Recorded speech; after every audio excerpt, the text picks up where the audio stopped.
আসসালামু আলাইকুম। বাইতুল মাহের বীরেশ্বরী চট্টগ্রাম প্রজেক্টে গ্রিড বিম ঢালাইয়ের জন্য শাটারিংগুলো ফাইনাল চেক করা হচ্ছে। এই পাশে কিন্তু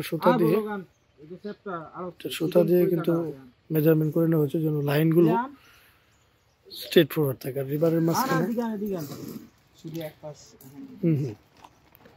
রিবারের মাঝখানে রডগুলো ঠিক এইভাবে ব্লক দিয়ে ফিক্স করা হচ্ছে যেন এক সাইডে বেশি এক সাইডে কম না হয়, এরকমভাবে। ইনশাআল্লাহ 1 ঘন্টা পর আমরা ঢালাইয়ের দিকে মুভ করতে পারবো। চট্টগ্রাম বাইতুল মায়ে প্রজেক্টে গেট বিম ঢালাইয়ের কাজ চলতেছে। ঢালাইয়ের পূর্বে আমরা চেক দিয়েছি, সব ঠিক আছে। এখন আমরা ওয়াশ করতেছি পানি দিয়ে, যেন ভিতরে কোনো ময়লা না থাকে। ওয়াশ করতেছি। ওয়াশ করার পর আমরা কাস্টিং শুরু করব।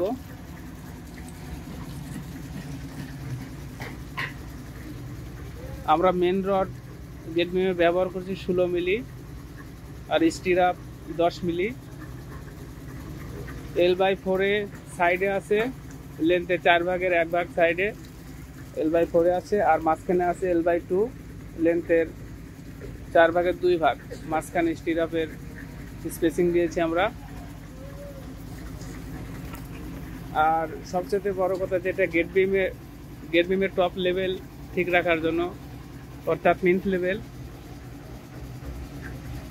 এই যে PL লেভেল দেওয়া হয়েছে এখানে 27 ইঞ্চি আছে। এই 27 থেকে আমরা 12 নিচে 12 ইঞ্চি আপনার ডাউনে যাব। ডাউনে যাওয়ার পর যে থাকবে এটা আপনার পিন লেভেলের টপ। তাহলে আপনাদের কি হবে, গেট বিমের টপ লেভেল এক লেভেলে থাকবে, অ্যাকুরেট থাকবে। পরবর্তীতে আমরা যখন স্ল্যাব করবো আমাদের কোনো সমস্যা হবে না।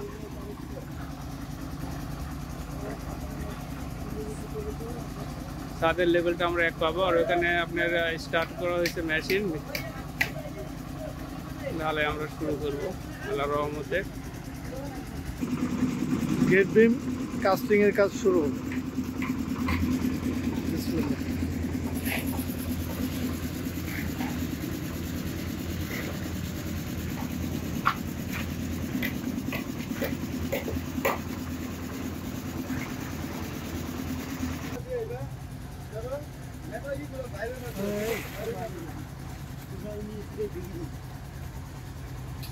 রেশিও অনুযায়ী কাস্টিং করতেছি।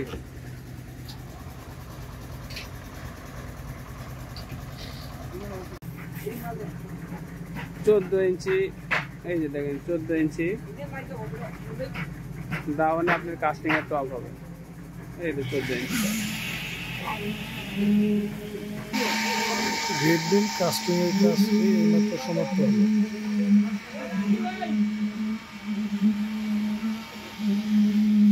বলো বলো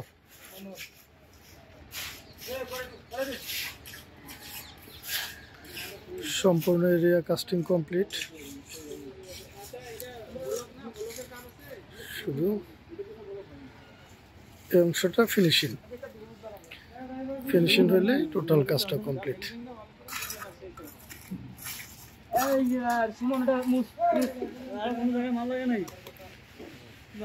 দেখো কোথাও যদি লাগে 2-1 কোনি তাহলে দিয়ে দাও, দেখে